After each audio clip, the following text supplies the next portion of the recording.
Hello, welcome pen friends. It's time for the progress report for July 2025. This has been going really well, the 9 pens and inks that I've chosen. And so I have the pages all ready to go through with you and the tiles and everything. And it feels like forever since I've done a video, so I'm excited to do this because I just kind of feel out of contact here. But okay, we'll do the report card first because I can never remember to do it unless I do. It's an all A and B. There's only one that dropped down to a B+, and I believe it was my color.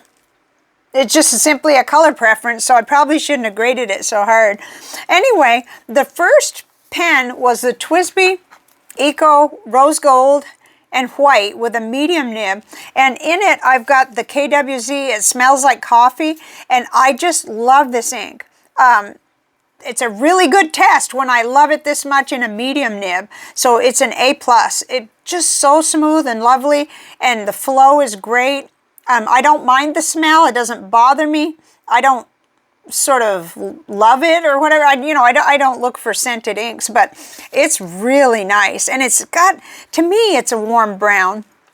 It feels really happy. It feels like where I like a brown to be. It's still not my favorite. My favorite is still Sailor 50 States, Texas, but it's definitely nice to find another one I like because these are larger bottles that, I mean, this is a sample that I have, but KWZ sells it in a larger bottle, so I'm really happy with this. And then next up is the Nemosine Singularity in coral with a broad nib. I think that's a Goulet. Yeah, that's a Goulet broad nib. And I gave it an A. I'm not as crazy about this color, the Cappucino. It's pretty. I love it on the tile. Like, I love it on the watercolor. But for the writing, I like that warmer brown, the up above. Even in a medium, I like it better than I like this one in a broad nib. So it's funny though, because this might be just as satisfying in a medium nib. I think it would be. It's real saturated, but I still gave it an A. It's just that it was up against the competition of another KWZ ink. So as far as grading, it kind of got the bad end of the stick. Okay, then next is an old favorite of mine. The Straits pen Honest Ink Bougainvillea Purple, which I consider to be one of the most beautiful inks I've ever worked with. And I'm running out, but I have good news because I thought I was just down to my sample that was left. I definitely cleaned out the bottle, but then I remembered that when I won a little contest through Inky Rocks, Alicia, I think is her name. Okay, I won these little bottles in a little wooden case. There were 12 of them, and I put away my 12 favorite inks, 10 mil of each one. So I was delighted when I realized I still have the 10 mil of that. Oh my goodness, that makes me so happy. I think it's 10. I don't know for sure, but something in my memory tells me that. I don't know. Anyway, it's approximately, and that makes me happy. But this is an A+. This is the Benu Euphoria Vodka on the Rocks, or AKA Edward in my collection.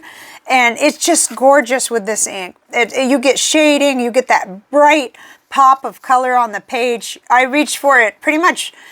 I reached for the TWSBI Eco and this one first when I'm writing my letters. So I'm definitely an A+. It's a favorite ink, and I've been going through, I watched my own video, that's how, because I did a 30 inks 30 days or some sort of a thing where I featured this Bougainvillea Purple, and I was trying to figure out which ink would come the closest. And so I watched it and I came up with, I'm not really sure. I'm going to have to really look at it because it looked like Pilot Yamabudo might be in the in contention, and then another one I think was a Mont Blanc, but I can't remember. I may have written it in my other notes. We'll see when we get there, but just don't remember. Then next up is a beautiful turquoise. Not only the pen, but the ink. Lamy Turquoise went into the Jinhao 100 with a broad JoWo nib. This is one of my favorite nibs, and I give it an A. I really love it. In fact, I'm surprised. I'm looking at it right this moment, and I don't know why I didn't give it an A+. but it's definitely, it's just so solid of a combination. I have had excellent work, you know, writing with it. It's a super happy color, but the combination of it being in this pen really makes it happy to pick up. And I love this pen. This was a pen friend gift too, from Pen Friend MS, so I really, really love that. Okay, so then next up is the little Kaweco, which gets used so much. This was a Pen Friend gift too. It is Mellow Blue, and it's a Kaweco Sport with a double broad. And I've got Monteverde Horizon Blue in there.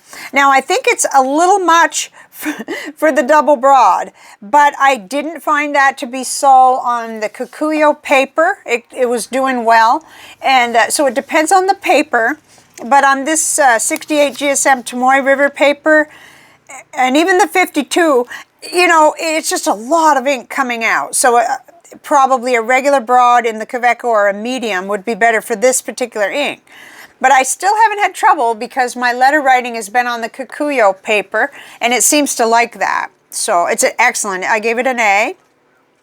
Yeah, but it's just suggestion to myself that I get it in probably a medium nib even, because it's just a super flowy ink. It's got that nice red sheen though that it really comes out good with the broad, well, double broad nib. So then next up is another Jinhao 100, the koi finish with a medium nib that came on it, and I did some nib work. Surprise, surprise. Let's see if I can figure out where I put that stuff. I was just going to show you, yeah, real quick what I used for it. Uh-oh, I don't know where I put the shims, but I just used this little micro mesh. I got this years ago at Anderson Pen Company, and I don't know where they sell them now, but this is the finest. So you can start over here where this is more gritty, and then you go to the white, and then you go to the final micro mesh that's real fine. And this one's getting really used. I don't think I did a good job of cleaning it last time, but anyway, I did smooth it, but it seemed like the shims were even more important, and I'm not sure where I put those. Anyway, they're little brass shims. Oh, here they are. So it was just a little bit of using, I managed to get both of the shims in there and kind of work it a little to open up the ink flow, and then very little smoothing, and I almost wondered whether I needed to do the smoothing, but just a little so that the side to side was smoother. And now I'm super happy with this nib, and I'm glad I don't have to change it. So I was proud of myself too, because I haven't done a lot of, you know, I've been so scattered lately, but I gave this an A. It's super beautiful. It's got beautiful gold sheen. This is Tasha Red Cherry Blossom, a sample from Pen Friend Kathy, and it's gorgeous. It's just gorgeous. And now that the pen is smoothed out, it's super nice. I mean the ink, the nib there. Goodness. Next up, this poor ink. I'm looking at the tile, and it's so beautiful. Mont Blanc Burgundy Red.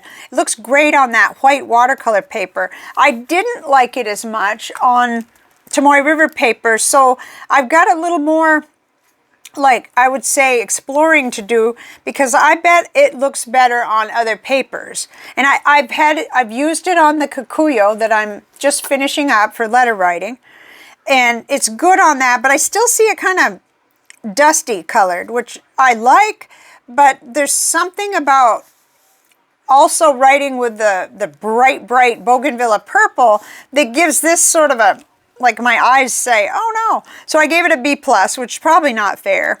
This is the Lamy Safari Light Rose with a broad Lamy nib. And, you know, like I said, this is a beautiful ink. It's just that it just can't hold up to the really bright ink in my eyes. So this is just for me to look back and say, how much did I like this? It's not objective at all. It's totally subjective to me. So you might feel differently. So then next up was the Benu Scepter 1 with a broad nib. And these are Schmidt nib units that just screw in there. I have a fine one also, so I can switch it out. But I really love this Endless Alchemy Candy C. Not the toffee. It doesn't have any shimmer, but it has a lot of nice sheen in it. It's beautiful, saturated, smooth, great red sheen. I gave it an A+. So that's gorgeous. And that sample, I'm sure, is going to get gobbled up. Oh, that's good. When we talk about samples later, you'll understand. Oh my goodness. Okay, then last but not least is the Lamy Nex Emerald with a 1.5, or it started with a 1.5. I've now put a 1.1 Lamy nib on it. I'm happier with the 1.1, and this is Sailor 50 States, Vermont. So over here I've written with the 1.5, and on the other side I did a little with the 1.1. So I did that nib swap. You'll see it on the page when we get there. And I like it better. My writing probably just looks just a little bit less childish with the 1.1. So that's where we're at. Okay, and then just to mention it, I've got a new fun pen to play with, and I've got it inked up. It's a Pelican Style, and this was from pen friend Kathy and Gary. Thank you very much. This is so cute. It's really, really bright neon, and it has a medium nib, and it came with a cartridge, so I popped it right in there, a standard long cartridge. And I love this. This strikes me as one I could throw right in my purse and never even, just carry it everywhere. And it's a little Pelican. So it kind of fits in with what I was doing about 2 years ago with the student pen project. And I just love it. I didn't make a page on it yet, but that's because I just got it inked up. So, okay, so let's go ahead and do some flipping through here just real quick. I like to do this so you can see how the water brush went with it. I did not do chromatography on these because I did chromatography as I was working on the new ones. So like Cappucino I did here, and the Mont Blanc Burgundy Red. I did this already in my Graphilo notebook, but I'm having trouble remembering whether I went over these even, and I don't know. So what we'll do, we'll go through this, and then I'll go through some of those newer ones, just real quick for you. But this is a joy to write with. I'm just crazy about it whenever I pick it up. And I'll probably finish that, I'll just keep this running with that ink just as long as I have the sample. So this was from a pen friend that wanted to remain anonymous, these two. But it's gorgeous. Now it didn't act dramatic with the water brush, but it's more than adequate. And then over here for the Cappuccino, it acted really nice with the water brush too. And I was looking up availability and pricing. I hadn't priced KWZ ink in a long time, so it's now $15 for 60 mil. And this is at Benu, and the 4 mil samples, whatever you can find, that seems to be the pricing, $3.50 for 4 mil. So I always like getting their samples because you get a lot. Okay, then on to the gorgeous one. And when I wrote help, it was good news. It was that help had arrived, so I don't know. I mean, it looks like I'm crying for help, but no. I got the great news that the legal aid attorney's going to help represent, or is going to represent my mother, at least for July, so that's good news. Anyway, this is just absolutely gorgeous, and it reacts so strongly with the water brush, even when it's just one thin line and you go over it. And these are just these cheaper water brushes from Amazon, probably all out of water. Yeah, I have to fill this up a lot. I use it so much right here on my desk. Okay, then here we are on the Lamy Turquoise. Isn't that gorgeous? It's so saturated. And I think you can still find it if you type Lamy Turquoise, but I think they're calling it something else. And now I'm going to try to guess, and I don't think I better. Because anyway, I type it in as Lamy Turquoise, and yeah, you could still buy it. It's just they named it something different, but they still tag it, must be, so you can find it. And I purchase a bottle of this ink. I don't need ink, but I love this turquoise. It's my favorite of any that I have or have seen. So, and it's so basic, you'd think. But so that's wonderful. It's just, I wish I'd met this one head on sooner, and I wouldn't have some of the others maybe that I have. Actually, I really love, I'm getting low on Navajo turquoise, so maybe this will be the replacement for that. I guess I could think of it that way. Okay, that's my story. Okay, so next is the Monteverde Horizon Blue, and that has a lot of reaction with the water brush. It's beautiful. It's got sheen and shading and perfect flow and saturation. Oh yeah, I jotted this down. If you're looking for something to be positive and happy with, I follow this little, big channel, I guess, Maine Coon Kittens, and they currently have 7 little 4-week-old, they may be almost 5 weeks old now, little kittens. I think they're either in Sweden or Switzerland, I don't know. They're somewhere, another country, but oh, they've got some gorgeous cats. And they kind of let us look into their world, and when they have the little batches of kittens, so... And they're so well taken care of, and they're so cute. But anyway, next up is another beauty, the Tasha Red Cherry Blossom. So pretty, and I'm really happy with how that came out. I was doing the tuning as I was writing here, and I did some tuning right before I started, and I'm just really happy with where that nib's at. And you know, it just didn't take much. I really believe that the shim was the main thing, putting those in the tines and just kind of working them a little. And then very little with the micro mesh stick there. I have another one of those that's almost as in bad shape as that one. So I used to buy the micro mesh from Goulet pens, the gray one, so it would be the finest one, and I worked forever, you know, and then I realized that if you had a little bit of a grittier to start with, it can help, so. Okay, so then here was the Mont Blanc Burgundy Red, and that's, you know, it's a pretty ink, a nice one. It's so well behaved and flowy, but that it doesn't strike me quite perfect in the saturation, that's all, in the color. So I felt a little bad about, I'm not trying to be hard on the ink at all, because it's really a nice experience. So you have to like that, sort of dusty burgundy, pink sort of color more, or at this end of the spectrum, you know, the color, in order to be happy with it, I think. Okay, then next up was the Endless Alchemy Candy Sea, and super reactive. And I kept wanting to put Saturday. This was already Sunday, and I kept putting Saturday. Oh my goodness. And even here, I had to use a correction thing, and something that I think pen friend Sharon gave me this one, and it bails me out a lot. Oh my goodness. This is so neat. Correction tape. I've used a lot of it. Okay. So next up is, oh, I got to remember to go to the Graphilo, huh? It is the last one, is the Lamy Next Emerald with the Sailor 50 States Vermont. And I love this, but I was happier down here. This last segment is with the 1.1 nib. So I'm a wannabe, you know, wide nib writer, but I just don't like my writing with it. My printing especially is better with a smaller. I know practice has to do with that. And then I just did a little nib test here because I had bleed through that I didn't want to work with, and I wanted to do a spread next, which let's put this aside. I want to show you that spread and talk about it.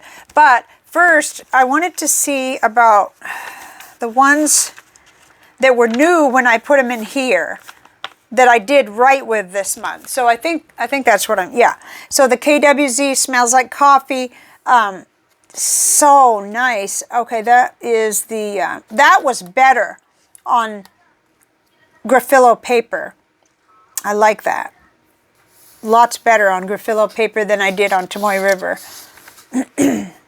I said flow. Ah, this was Serendipity Hybrid Broad Nib, so keep that in mind too. Okay, but I love it within the medium nib. It's just, this is really, really drastic. The writing experience is the same. It's nice and smooth and flowy on every paper I've tried. Okay, and then here's the red Cherry Blossom with the Serendipity with a broad nib. Just very dramatic. I think I've already covered these, so I'm just going to go quickly. And then the Mont Blanc Burgundy Red. I don't know which I like it better on. Let's see. Have to compare it to see. Okay, I would say that looks better on the on the Graphilo paper too, but it's a broad nib. This is a broad nib, but it's a Lamy broad nib. This is a very broad Knox nib, so. And it could just be the paper too. I don't know. You know, the shade of, or color of the paper. Okay. And then here's KWZ Cappucino. You could tell I was struggling with this one. I love how it reacted with the water brush, but I was trying to hop in different nibs to see, and I just, yeah, I just didn't like this one as much, that's all. Beautiful chromatography. I feel like this would be great for art because you're getting all that nice, I mean, look at how that reacted to the water brush. I loved it. Okay, this is something that's coming up. I was playing with the Parker Green Vintage, but I haven't done that yet. I haven't figured out what I'm going to put it in yet, so. Okay. Or let's put it that way. The first thing I put it in didn't work out well, so I aborted mission on that. Okay, so next, I wanted to just real quick before we go face to face, to just start explaining that yesterday I got the idea to do this. I'm working in my individual color boxes. So like here's the one for brown. Brown is overloaded, by the way. I have been on the brown quest for a couple of years where I realized how different, what a range. So you see I've filled it up. I've filled it up with 25 plus 1, 26. And I've got all of these. So this is what I do with every color family.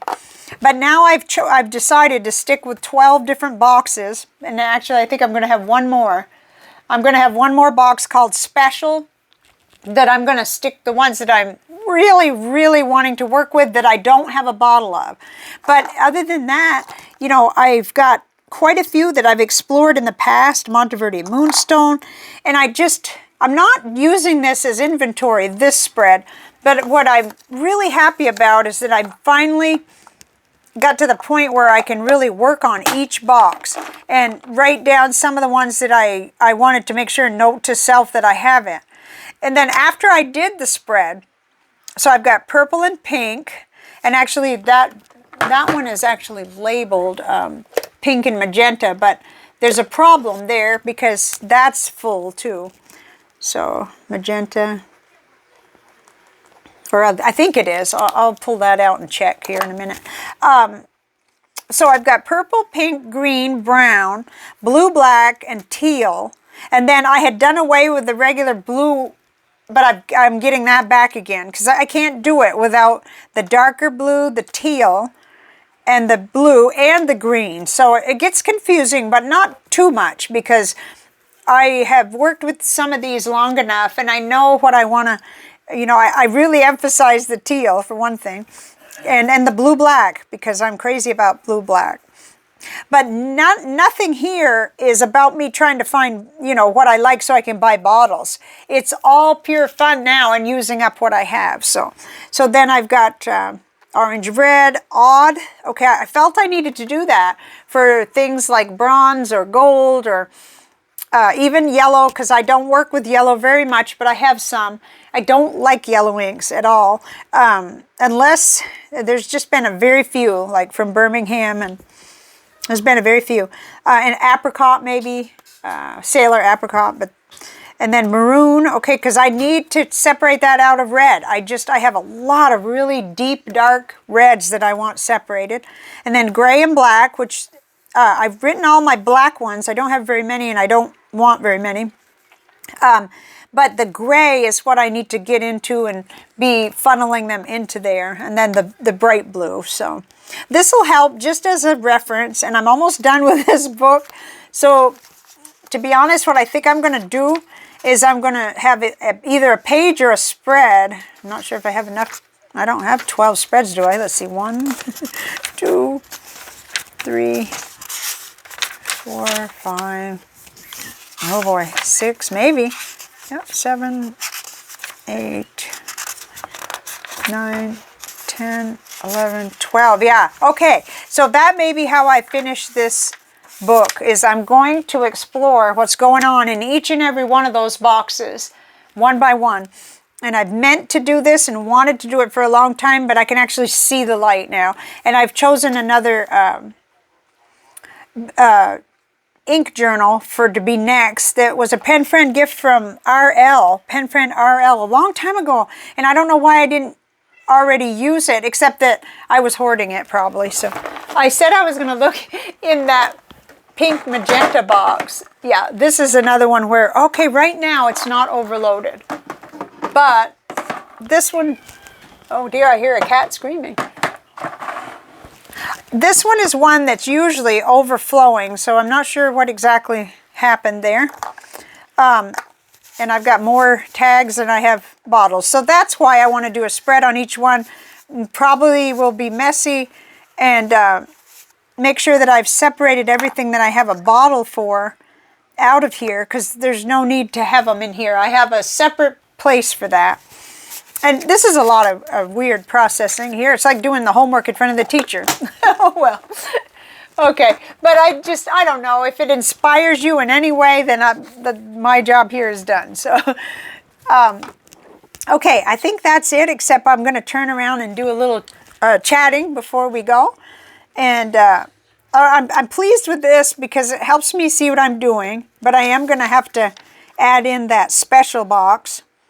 Or maybe I could, no, I don't have room. Oh, I know. I'll do a tape in, a tap in or a tape in. I'll take a piece of paper right now so I can remember to do that. I'll take Tomoe River paper, and I'll, because I would really like to add in that special box. And that, since it's special, it can have its own page, and I can just take and tape it in, and then I can use front and back of that. So that'll be good. It's just something that I think is going to be fun, really fun to see where am I at. Because traditionally this was always where the ones I want to keep and still write with in sample form, they went in there. And then it started getting crazy because it started getting overloaded and full, and then I couldn't do that anymore. So the next step I took was to take out Noodlers, Robert Oster, and J.R. Bond, and Pilot, and put those in separate boxes. But I don't like that. I like to see everything by color.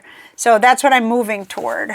So, I mean, it's summer. It's too hot to be outside. So if it sounds crazy, it is. But it's a good way to deal with summer, I guess. Okay, I'll meet you on the other side. There, okay, we made it to the other side. And up above me there, you can see those are the 12 boxes. And then I have one more, I guess it must be this one, that's going to be labeled special. And it's sort of just a concept right now. But there are some samples that I just never want to run out of, or you know, maybe edging closer to wanting a bottle, but I just can't justify it with the amount of ink that I have. So I want to kind of separate those out. And I believe I'll always know what that is, you know, what those are, because that's how my brain kind of works in categories, and mostly in color though. So there's going to be that one that's called odd, and then there's going to be all those other colors. But anyway, it may not look much better. It still looks like a hoard, but I can get to each box easily, and I can go ahead and enjoy working on each separate one. So the next thing I wanted to talk about was journals, just to give you a little update. So when we left off, I was in this Pen and Gear, which I'm still in, but I decided I didn't want this as my daily long form journal. However, what I think is I'm going to keep it over in a little area where I take my coffee break and I kind of get my thoughts organized early in the morning. And I think I'm going to go ahead and do my morning pages in this. And it'll give me a good practice with the paper to see whether it's the kind of paper. Oh, that's how I set it all up and everything in the back. But that's okay, because it's just as easy to do. So it's a lined journal, and I'm writing in it, but I abandoned it because for some reason I was really longing for Tomoe River paper, and I see something I'm going to have to reach for, but okay, let me just do that now. So I don't know. I'm trying to think back on the last journals that I was using. They were pretty special, so maybe that's what it was. But then I thought, well, I have a Tomoe River paper journal just sitting up there on the shelf, not being used, so there's no reason why I can't just break it out and use it for my daily journaling, not processing, but really writing about what's happening. And maybe when I write slower, in the morning I don't necessarily feel that way, but later in the day when I write, I am doing memory keeping and writing. And I decided to get into this Galen Leather Everyday book, and it's real pretty. It's got that, I think this is the Crazy Horse leather cover, but oh, it's nice. 400 sheets. This ought to keep me busy for a long time, but I won't feel like I'm having to conserve pages in here. It's got blank paper, but I'm just using a really simple little, well, I think this was either, I don't know. This comes from the Dollar Tree paper. It's just for my guideline. It happens to be perfect, but I lose those all the time. So I've already lost a good one. It's not lost forever. It's in this house somewhere.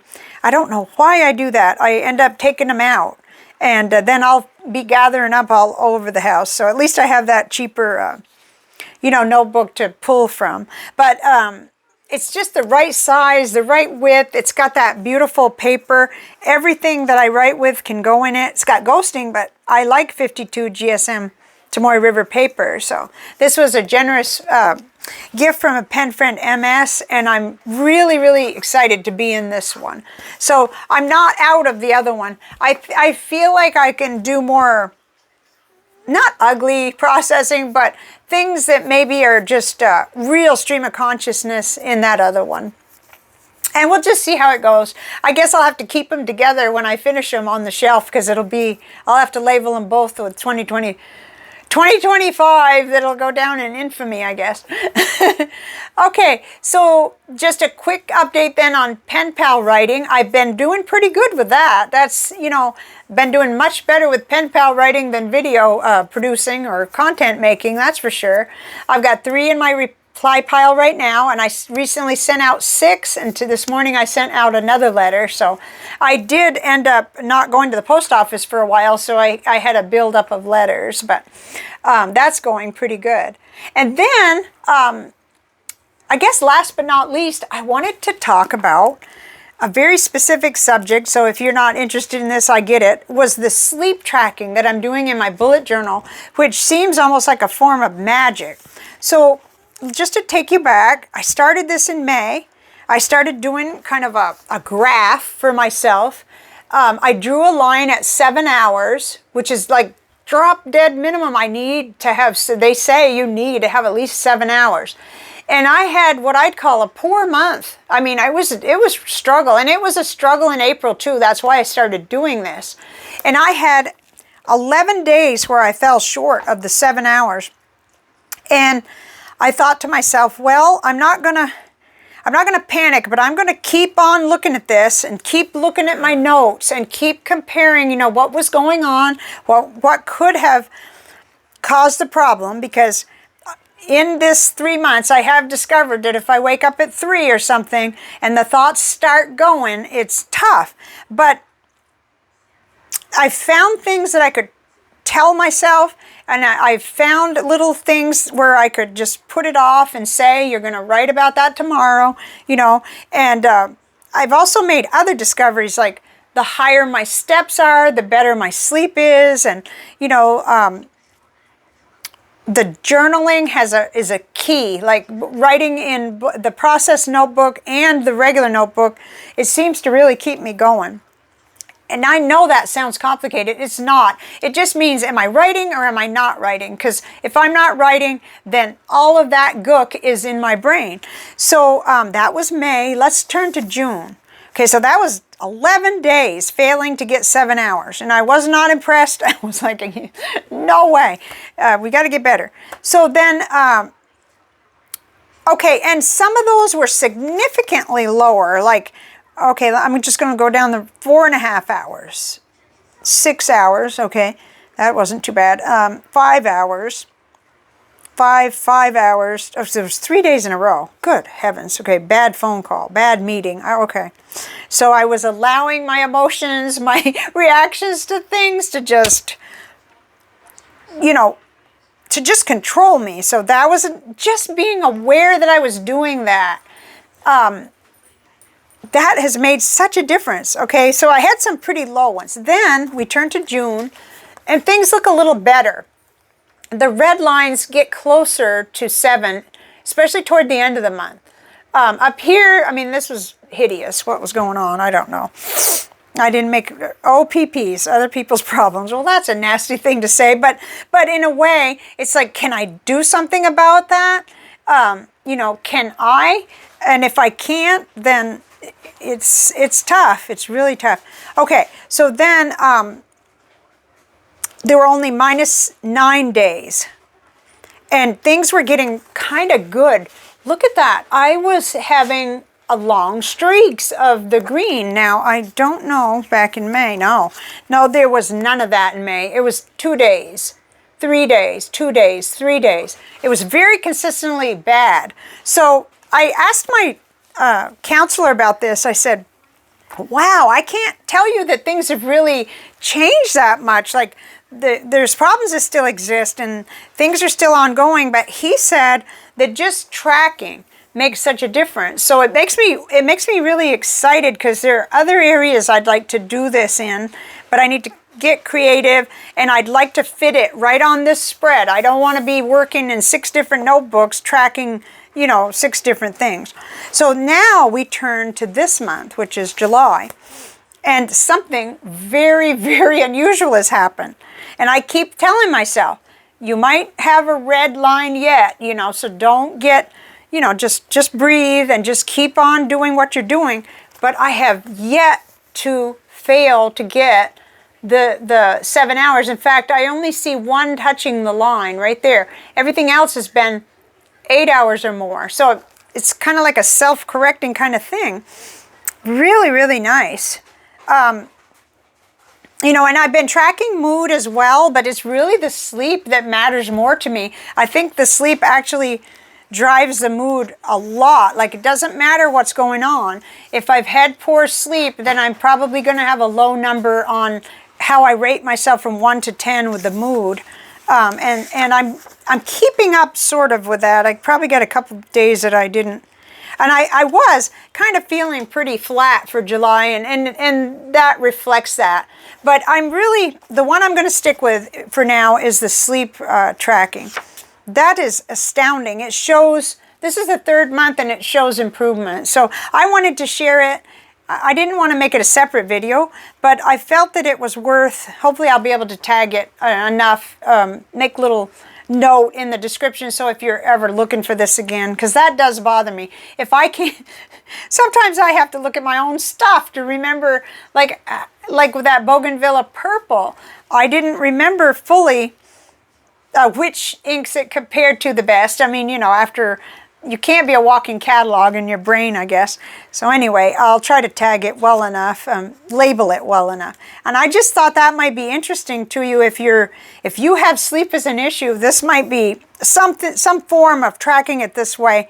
It really is a visual, and because it's such a priority for me, after I read that book, Why We Sleep, and I learned about how the sleep and the different phases of dreaming, like, cleans the brain, organizes memory. It's vital. It's like, it's a preventative for problems in older age. And it's also, you know, it raises our resilience and our ability to deal with the day that we're going to be in. And, you know, it's embarrassing sometimes when I think about how I've let my emotions, you know, rack me around, and it's like I'm in this tiny little boat, you know, but I'm not in a boat, and I do have control over my exposure to certain things. And especially, like, one of the most astounding things was so simple, was that if I checked my email later in the evening, it doesn't do me any good, because I'm not wanting to be on my computer working after 6 or 7 especially. And so I've made a cutoff on myself of approximately 5 o'clock. especially weekdays where I don't check it, because if I know something's there and they're needing something from me, and that is not my work hours, that is not when I'm going to be able to respond. I'm not talking about a private email where it's a friend or a pen friend. I'm not talking about that at all. I'm talking about duties, you know, work, responsibility that has to be answered, but it would require me to pull out all my files or make some decisions or look at the calendars, you know. So it's helped so much to just not do that. Don't even look, because, or skim, but don't open anything that is probably work related when it's not work time for me. And you know that I'm not on a traditional job or anything like that, but you know, I know which things are are related to a case or a management or something I'm responsible for, and I can see now why people have to put limits like that, because then it can affect my sleep, and my sleep affects everything else, you know, in terms of how well I can do with my mental health, with my mood, with my energy, physical energy and levels and everything. So, okay, that was quite a soapbox, but just amazing that something that simple, you know, and I already do this. I have drawn out these monthly spreads forever. This is something I do so I can see appointments at a glance and the overall things to do, but I have not been utilizing that left-hand side as well until now. So I just wanted to share that. And I do apologize for not, you know, creating content between these last 2 weeks. I wanted to, and I've had some ideas, but I've had to really pull back some. And since I don't want to spoil the whole project of having this YouTube channel, I decided to pull back just a little bit between, you know, I always look forward to the progress report, so I knew that I wouldn't have any kind of nothing. I wouldn't let anything stop me from that, because I enjoy my ink journals. I like to share them and talk about how things are going in that regard. So I really hope that wherever you are, you're safe and healthy and happy. Our hearts are still kind of sore and hurting for the people north of us in Texas that suffered such a catastrophic flooding and loss of life, loss of property, just awful. So I found different ways that we can support, and even a little shop that I like had stickers that were, all the proceeds were going toward that, and of course the Red Cross and Samaritan's Purse, places like that. So, but I just hope that that everybody will continue to work together to pick up the pieces and to carry on and support each other in that. So I didn't mean to really talk about that, but it's been heavy. It's been super heavy, and that's been the first, you know, couple weeks of this month. So I'm going to go now, and I will be enjoying that project, and I have been trying to do that for so long, but I think having cleaned out some of the really old and bad vials that I had and really made room for the ones that are keepers, and you know, I've made quite a bit of progress, and so now I can finally do what I want to do with that, because that has been one of the most joyful things, where I use my bottled ink a lot, and then if I just for variety I want to get in and try a new one. So it is kind of a toss-up between, do I go by brand, which I've enjoyed that, like with Tom's Studio, Hongdian Inks, Endless Alchemy, you know, exploring a new brand, but I don't have to keep them in the boxes forever separated. As soon as I've gone ahead and talked about them and had them in my ink journal, I feel confident putting them, the keepers anyway, into the boxes and then separating them out. So more on that to come, and I hope you're doing well, and I'll see you later. Bye for now.